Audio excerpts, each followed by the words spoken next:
The Commanders season just took a worrying turn that has the entire Burgundy nation on edge. While we celebrated a dominant victory that reminded us why this team can be special, a last-minute injury to our top star has cast doubt over everything. And no, I'm not talking about Jaden Daniels this time. This is even more serious because it involves the offensive heart of this franchise, the player who has been a beacon of hope during years of mediocrity. Stick around till the end because I'll also tell you how this victory against Las Vegas showed exactly who we are when we play our brand of football, and why what happened on Sunday could define the rest of our season. If you're a Commanders fan, you need to know this right now. Let me tell you something every Commanders fan knows, but no one wants to admit openly. Terry McLaurin is not just our best receiver. He is literally the soul of this offense. And after what happened on Sunday against the Raiders, we're all holding our breath for news that could completely change the direction of our season. I was watching the game from home, shouting with excitement, because Terry finally looked like the McLaurin we know and love. 3 catches for 74 yards, and I thought, finally, after that slow start due to all the contract drama over the summer, our number 17 is back. Because you remember what happened, right? McLaurin missed practically all of the training camp while he and Adam Peters played that dangerous game of financial chicken that had all of us fans on edge. For weeks, we were worried that our best playmaker wouldn't be ready for the season. For weeks, we wondered if the lack of chemistry with Jaden Daniels would be a problem. And when the season started with relatively modest numbers, I knew it was only a matter of time before Terry found his rhythm.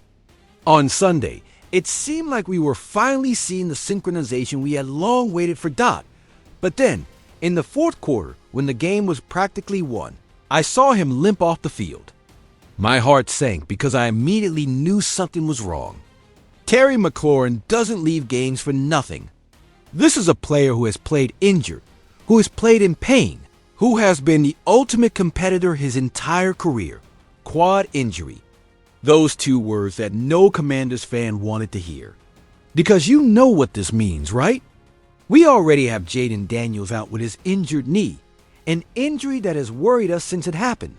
We already lost Austin Eckler for the whole season, removing one of our most dynamic weapons in the backfield. We're already dealing with more injuries than a field hospital, including the fact that even Dan Quinn needed stitches after that collision with Marcus Mariota during the game. And now, potentially, we lose Terry McLaurin just as he was finding his form. I ask you this. Can you imagine this offense without McLaurin and Daniels at the same time? Because I can, and that scares me deeply. We'd be talking about Marcus Mariota throwing to a receiving corps without its number 1 star, trying to keep drives alive against defenses that will stack the box because they know we lack the vertical threat that McLaurin represents. Look, this is a player who in 5 seasons in the NFL has shown incredible durability. McLaurin doesn't miss games. Point blank, period. He has played in 120 out of 121 possible games in his career. He has been our Iron Man, our most reliable player, the guy who is always available when we need him. But the reality is that now we're in that horrible waiting zone where no one knows anything until the medical studies come out. And here's what worries me most about the timing of this injury. Terry was just beginning to build that chemistry with the offensive system after losing so much time in the summer. He was just starting to display those crisp routes, that separation that has made him one of the best receivers in the league. We were just seeing flashes of that special connection we know he can have with Jaden when both are healthy. But beyond the numbers, beyond the statistics, Terry McLaurin represents something deeper for this franchise. During years of losing seasons, during years of quarterback carousel, during years of disappointment after disappointment, Terry has been that constant. He's been the player who puts the team on his back, who makes impossible catches, who gives everything he's got on every down.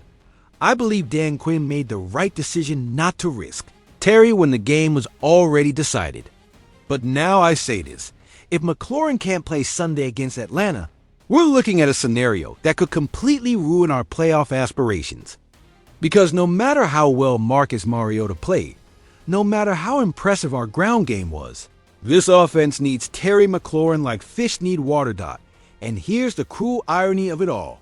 Just when this team was starting to show signs of being something special, just when the chemistry was beginning to develop, just when the fans were starting to believe again, the injuries threatened to rob us of all that. Doesn't this seem familiar to you? Isn't this exactly what has happened to this franchise year after year? But let me tell you why, despite all the concern over Terry, Sunday was also the day the Commanders finally remembered who we are when we play our style of football. And I believe that what we saw against the Raiders was the exact blueprint of how this team can win games for the rest of the season, even if we have to navigate more adversity with the injuries. 41 points against the Raiders defense that had allowed only 16.5 points in their first 2 games. Let me repeat that. 41 points with Marcus Mariota as the starting quarterback against a defense that had been dominant. Do you know what that means? It means that when Cliff Kingsbury stops trying to be the smartest coordinator in the world and simply does what works, this offense can dominate anyone in the league. I was shouting from my couch when I saw Chris Rodriguez Jr. open the game with absolute authority. This young man, whom many fans didn't even know a month ago, took the field as if he were a 10-year veteran and immediately established the physical tone we needed. Every carry of his was with purpose, with violence, with that mentality of, I'm going to impose my will on every contact. And when I saw Jeremy McNichols break that 60-yard run that broke the game in half, I knew we were witnessing something special. Because it wasn't just the distance, it was the way he did it. McNichols mowed through multiple defenders, broke tackles that seemed sure stops, and showed that combination of power and speed that turns ordinary carries into game-changing plays. The game was tied 10-10 at that moment, but after that run, I knew we were going to win. But what impressed me most was seeing Jake Kroski-Merritt, a 7th-round rookie that most people didn't even know existed, score his touchdown as if he were a 10-year veteran. That tells me that the coaching staff is preparing these players correctly, that they're building real depth, that they're developing players who can contribute immediately when we need them. 201 rushing yards, 6.3 yards per carry on average, 3 rushing touchdowns, and 5 different players carrying the ball. Those aren't accidental numbers. That's systematic domination. That's an offensive line creating consistent holes, running backs finishing runs, and a game plan that plays to our strengths instead of trying to be cute. Now I ask you, why on earth didn't we do this against Green Bay? Why did we allow Kingsbury to forget what worked in Week 1 against the Giants when we ran for 220 yards and dominated physically? I'll tell you exactly what happened. Kingsbury fell in love with his own system, thought he could outsmart everyone with his sophisticated passing offense, and it cost us the game against the Packers with only 51 rushing yards. That loss to Green Bay was frustrating precisely because we abandoned what had worked for us. Instead of establishing the run game and controlling the tempo, Kingsbury tried to turn Marcus Mariota into Tom Brady, and the result was predictable. 51 rushing yards against the Packers versus 201 rushing yards against the Raiders. The difference wasn't talent. It was approach. But on Sunday, either by necessity or common sense, we went back to doing what we do best, imposing our will physically. And look what happened when we played our style of football. Not only did we win, we dominated. Not only did we score points, but we also embarrassed a defense that thought it was good. And we did it without our starting quarterback, without our star running back, and eventually without our best receiver. That tells me something fundamental about this team. We have more talent and more depth than many people realize. When our coaching staff puts players in position to succeed, when we commit to what works instead of trying to be innovative, we have the capability to dominate games even against good opponents. And here's what excites me the most. We saw this new generation of players step up when the team needed them. I'm not just talking about contributing. I'm talking about making game-changing plays at critical moments. That suggests that the development program under Dan Quinn is working. That we're building sustainable success instead of depending on individual superstars. But let me get into the specific details of why this victory was so important beyond the numbers on the scoreboard. Because when I analyze this game play by play, I see exactly the type of execution that separates good teams from teams that go to the playoffs. And I see elements that give me hope for the rest of the season. We started with absolute authority thanks to Debo Samuel's kickoff return that immediately put us in opponent territory. But the important thing wasn't just field position. It was the way we capitalized on that opportunity. 5 plays later, Marcus Mariota was in the end zone with a 2-yard touchdown that set the tone from the first drive. That is execution under pressure. That is taking advantage of breaks when they present themselves. And look at the details of that opening drive. It wasn't spectacular. It wasn't flashy. It was methodical and effective. Chris Rodriguez Jr. carrying the load, Mariota making smart decisions, the offensive line creating clear running lanes. That tells me that this team can win games in multiple ways, not just when everything is perfect. When the Raiders responded with their 10-yard touchdown to Trey Tucker to tie the game 10-10, do you know what we did? We didn't panic. We didn't start forcing plays. We didn't abandon our game plan. We continued executing with patience and discipline. That tells me that this team is maturing mentally under Dan Quinn's leadership, that we have players who can handle adversity without panicking. But the moment that changed, everything was that 60-yard run by Jeremy McNichols in the second quarter. And I want you to understand exactly why that play was so significant. The game was tied. We needed momentum, and McNichols not only broke a long run, but did so in a manner that showed every characteristic we want to see. Vision to find the hole, power to break initial contact, speed to outrun the secondary, and determination to fight for every extra yard. That single play expanded our lead to 17-10. But more importantly, sent a message to the Raiders that we weren't going to be stopped. After that run, I could see in the body language of their defense that they were starting to doubt themselves, that they were beginning to realize they had no answer for our physical running game. And after halftime, we saw something we hadn't seen in years with this franchise. Rookies and young players taking full control of the game at crucial moments. Jalen Lane with that 90-yard punt return was absolutely spectacular. But what impressed me more was his composure.